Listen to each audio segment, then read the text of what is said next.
I'd like to welcome you to our plenary panel. We have 4 panelists from different countries across the world.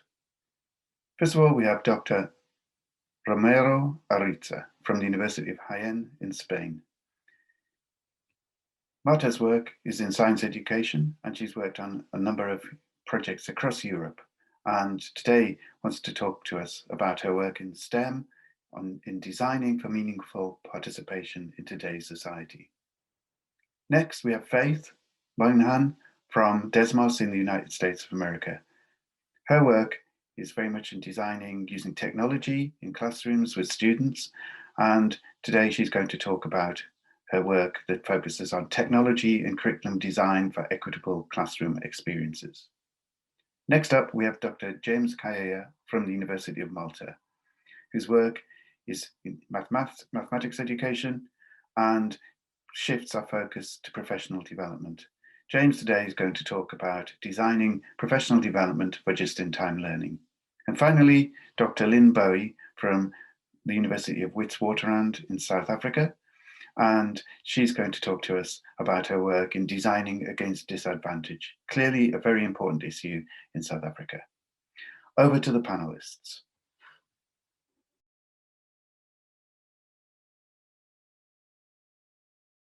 A very warm welcome to all of you.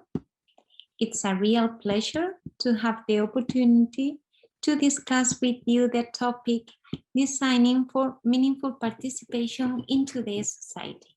So let me start with an example of some learning scenarios I have recently designed to connect science and mathematics learning to what people need to be able to do or to understand to take an active role in what is happening nowadays. So how could we use science understanding to identify fake news about COVID? Or how could we apply mathematics to make an informed decision about which type of mask to buy or to wear? We could engage a student in inquiry about the life cycle of different materials to consider not only health and safety, but also sustainability issues, doing estimations and calculations and making an informed decision about that. By doing so, they would apply knowledge and skills in a meaningful way, but they would also explore very different perspectives and balance implications on society, the environment, and even economy. But before continuing discussing examples or experiences, I would like to take a step backward and to share with you some fundamental questions that really drive and motivate my thoughts when trying to reflect on the role of design and development in this particular moment. So first of all, what kind of citizen do we want to educate? What are the intended learning outcomes in terms of knowledge and skills, but also values and dispositions? So actually, what does a citizen need to understand and be able to do to make informed decisions about current issues?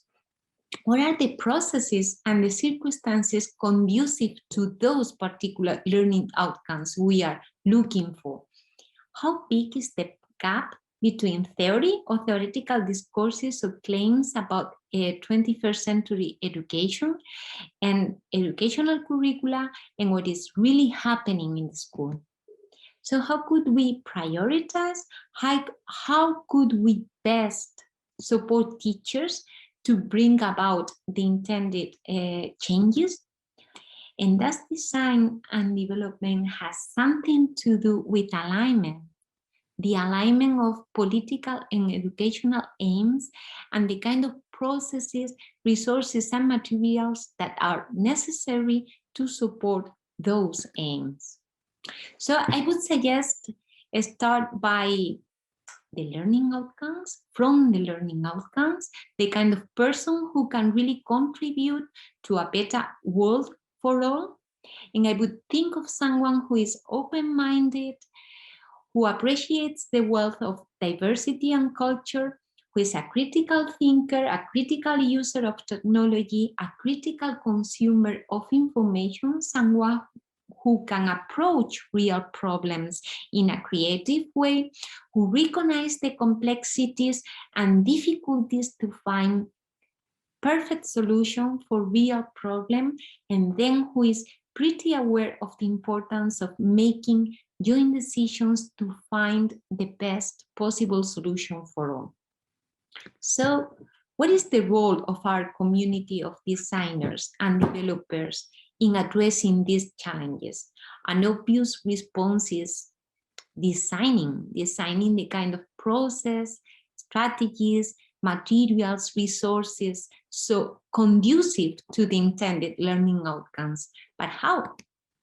It is always important to start by knowing previous research and previous products, by designing creative, imaginative prototypes that has to be proven, has to be implemented and improved through iterative cycles, searching for fast trial, but also rich feedback, balancing ambition and robust products.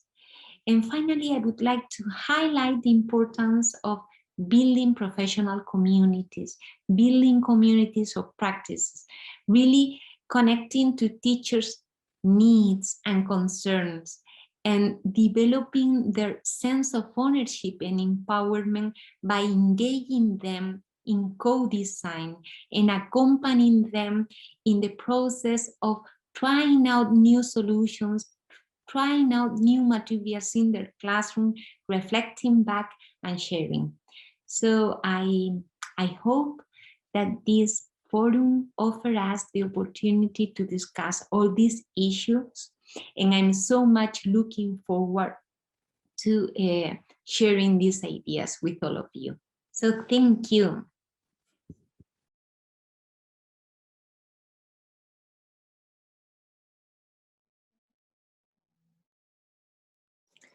Hello, everyone. I am very excited to be here with you today. While I wish that we could be together and in person in the same place, I am grateful that we can connect virtually. My name is Faith Moynihan, and I am part of the teaching team at Desmos. And day to day, I think lots about student thinking and developing activities with Desmos technology to show off students' brilliance. So today, I wanted to think with you all about how we engage students and think about how we design for all students. At Desmos, when we're designing lessons, we begin by thinking about what students need. What do they need in order to engage in our classes and lessons? Now, when we think about student engagement, a lot of us think about interesting tasks. Leveraging student interest is often a direct path to participation. I had a student once write to me to say, when I'm interested, my willpower is unstoppable. And I knew that her words were true for all students. But what activities will hit this nerve? What makes an activity worthy of my students' time? And how can I pique that interest in order to tap into that unstoppable willpower? Well, let's take a look at how we achieve this in one of our Desmos lessons. Turtle Time Trials. On the first screen of this lesson, we ask students to watch an animation and then write a story about what they see. With this task, students are able to attend to the details of this animation in a way that is personal to them. And I believe that learning is incredibly personal. Now, what I want you to do is to imagine what this task might look like if there wasn't room for a personal student experience. In the Desmos version, you watch the animation and create your own narrative.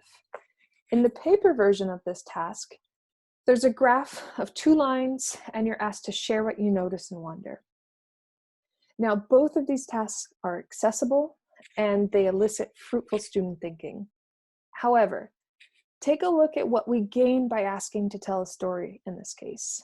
Students gain the opportunity to bring themselves into the mathematics.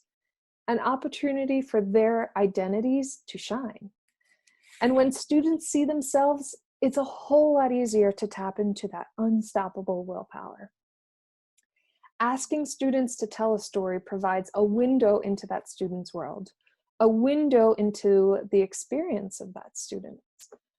And by listening and looking through these windows, we build relationships within our classrooms.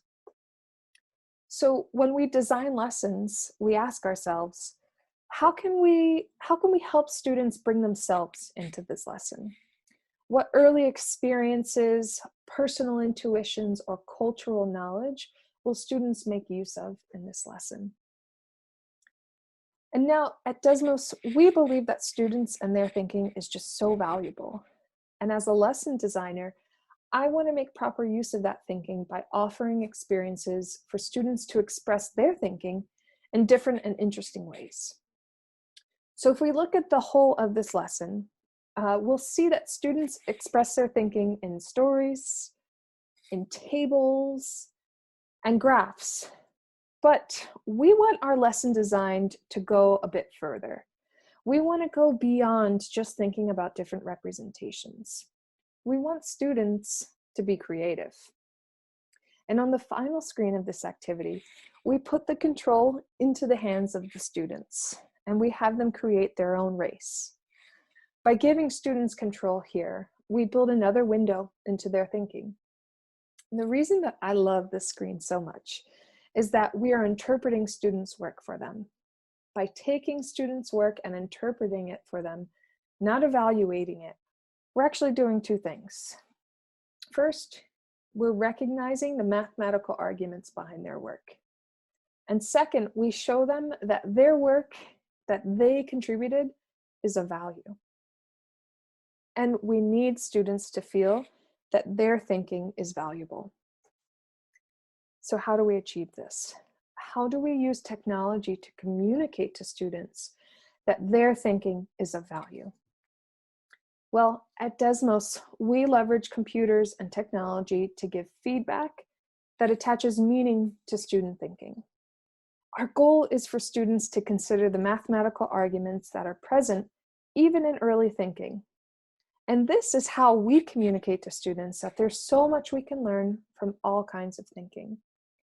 By explicitly valuing thinking that is incomplete or thinking in its early stages and not labeling it as right or wrong or mistakes, we're taking steps to build a positive learning culture in our class. A culture where all students see themselves as of value to the teaching and learning of mathematics. And in other words, we're building community this way. So thank you all for being in community with me today.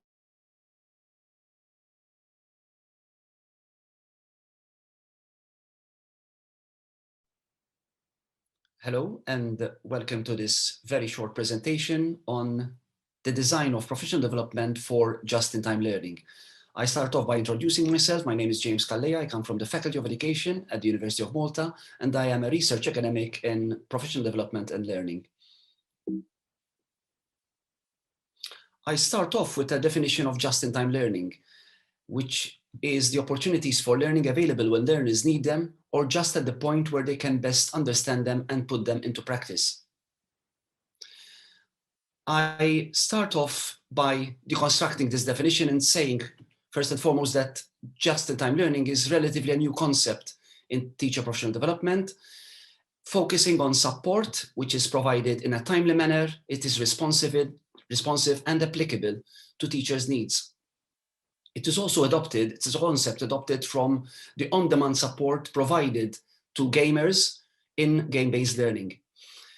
Just-in-time learning is also about knowledge that can be accessed by learners when they require it.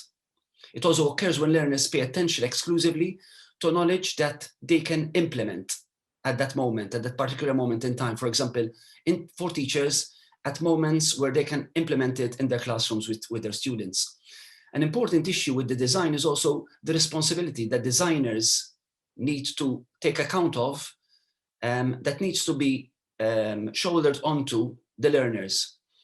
And finally, in designing PD for just-in-time learning, there is a requirement for flexible support structures for learners. For example, I give the example here of making content immediately and readily available for use, in this case of teachers, at their own discretion, so when they really need it.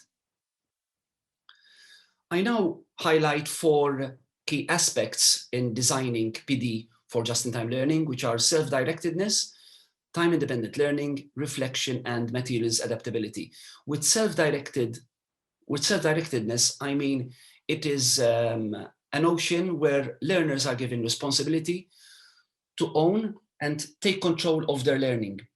With time-independent learning, it is important to keep in mind that different learners learn differently. And so it is important to recognize that learners can and will take their own pace in learning new materials or new content through PD.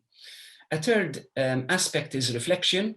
Here, I believe that PD needs to take account also of both individual reflection that teachers engage in, but also collectively, the reflection that teachers engage in with a group of colleagues. Finally, materials adaptability. I believe that for just-in-time learning, PD needs to offer materials that teachers can use. However, more importantly, teachers need to take the materials and adapt them to cater for their own needs and to cater for their own classroom contexts. I now highlight 4 sources of knowledge. There can be obviously more, and show how just-in-time learning in PD can be initiated or enhanced. For example, the teaching materials. As I said in my last point in the previous slide, the availability of a range of materials is essential for teachers, because with access to such materials and with materials adaptability, teachers can actually learn to apply what they're learning within PD during the course of their engagement in PD.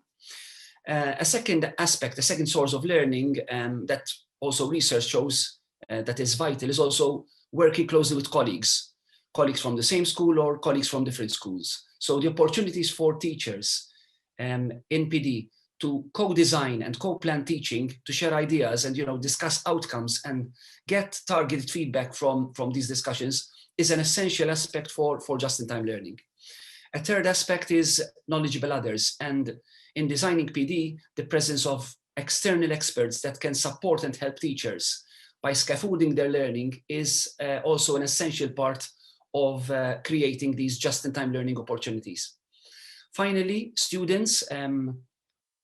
I believe that students are an essential and a central source of learning for teachers. So in PD, creating opportunities where teachers are mindful of their own classroom situations and the responses and reactions of students can really help them reflect and also improve their own classroom practices for their own development of their practices. I end with reference to a paper which provides this just-in-time learning concept in more detail. It is a paper published in the Mathematics Teacher Education Development Journal that I've co-authored with Colin Foster and Jeremy Hodgson, and it is available online for all of you to access. Finally, I thank you for your interest in listening to this presentation, and feel free to contact me on the email address below.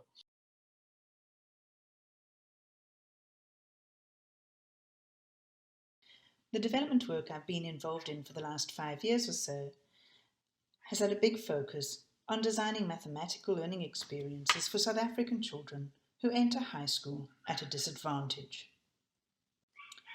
South Africa is a country with huge inequalities, and although we boast some elite private schools with facilities comparable to those anywhere else in the world, the majority of our children attend poorly resourced schools with inadequate opportunities for learning.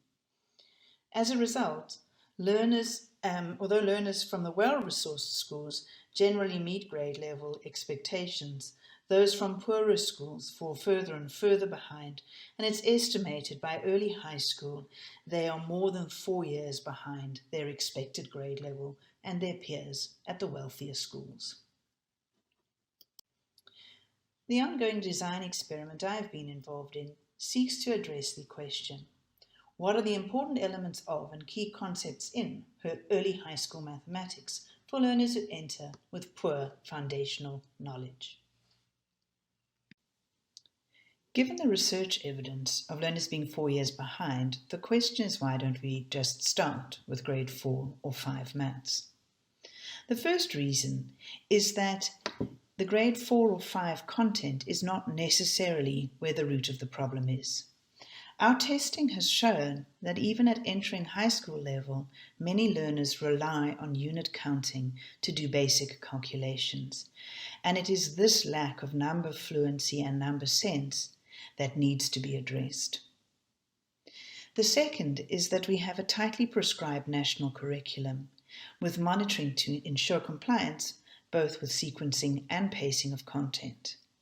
Although on one level this national policy is madness in that it seems to reduce teachers' abilities to respond to where their class is at, it is driven by a desire for equitable access to opportunity by ensuring learners from poorer schools are not only served lower level content.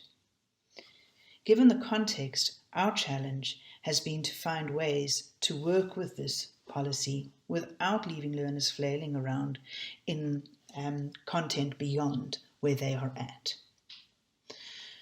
So, in our ongoing design experiment, what have we come to as the important elements for learners entering high school with poor backgrounds in mathematics? The first is a careful attention to number sense and number fluency. Although our initial motivation for the inclusion of this focus was to reduce the load imposed by laborious calculations, an interesting byproduct, which we had not initially designed for but now see as a crucial part of the program, is that learners are able to improve rapidly in the number fluency work, and that experience of success in maths, where they've often not experienced much success before, is extremely motivating. The other crucial element in our program has been to identify key concepts in the high school curriculum and then track back to linked foundational concepts and teach these together. And here, in dealing with prior knowledge, we try to ensure the links to the grade level content are made explicit. So, for example, in the progression we have for fraction work, like with our other number work, the progression is not in working with increasingly big or ugly numbers, but in looking at the structure and link to algebra. The other element of creating coherence and link between foundational and grade level knowledge is through returning repeatedly to particular representations, starting with them in working with the foundational topics, but pulling that representation through to the current work. So, for example, using the number line in the context of positive numbers and very basic ideas before extending that to work with negatives. Similarly, we have found that some of the primary school manipulatives are very useful at the high school level. Often as a way of highlighting structures in number that link through into the work of high school mathematics. This work of identifying the key concepts and creating the links and coherence between the foundational content and early high school maths is an ongoing and challenging project, but an important one in our context if we're going to ensure that all our learners have equitable access to opportunities.